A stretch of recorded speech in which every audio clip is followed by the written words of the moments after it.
Santo. Amen. Ang grasya sa itong Ginoong Jesucristo, ang bugma sa Diyos, o ang panagiusa sa Espiritu Santo na kalingyo.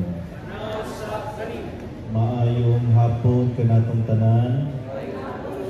Ining santos nga misa ko kining halad isi pasalamat ngadto sa Dios. Sa unang anibersaryo nato isi pamilya sa El Shaddai. Nini panagtapok nato karon kini ang bunga sa pagkamagyatagon at pagkamaluyon sa tuwang Ginoong